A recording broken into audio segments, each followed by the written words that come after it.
15 अगस्त 1947 आज़ादी की रात की कहानी तस्वीरों की जुबानी।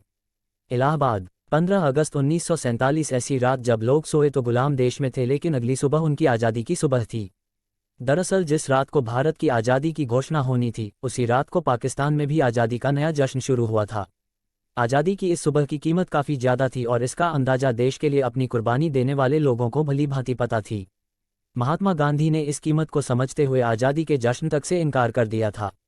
यही नहीं, उन्होंने इस दिन 24 घंटे का उपवास रखकर देशवासियों को ये संदेश देने की कोशिश की थी, आज़ादी के असल सुबह अभी बाकी है। लेकिन इन सब विषम परिस्थितियों और माहौल के बीच हम आपको आज आज़ादी की उस रात को फिर जिंदा करने की कोशिश करेंगे जिसमें हम और आप गवाह नहीं बन सके। 15 अगस्त 1947 आज़ादी की कहानी तस्वीरों की जुबानी। जब नेहरू जी ने दिया आज़ादी का ऐतिहासिक भाषण।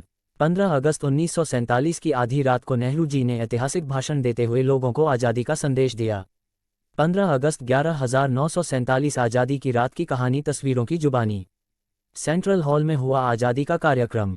15 अगस्त की रात को आज़ादी का जश्न शुरू हुआ था, जिसकी औपचारिक शुरुआत संसद भवन से शुरू हुई थी।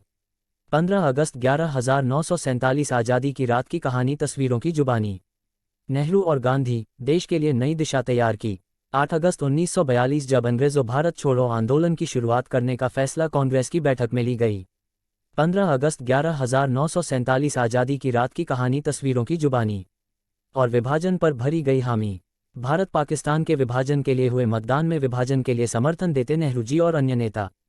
15 अगस्त 11,947 आज़ादी की रात की कहानी तस्वीरों की जुबानी।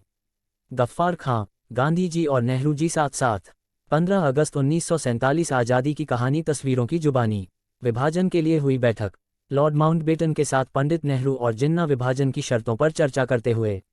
गफ्फार खां, गांधी जी और नेहरू जी साथ साथ। और जब गांधी जी नहीं रहे। जब नेहरू जी को गांधी जी की हत्या की सूचना मिली तो आनन फानन में बिरला भवन से बाहर निकलते नेहरू जी। धन्यवाद। अगर हमारे चैनल पर नए हैं तो चैनल को सब्सक्राइब करें।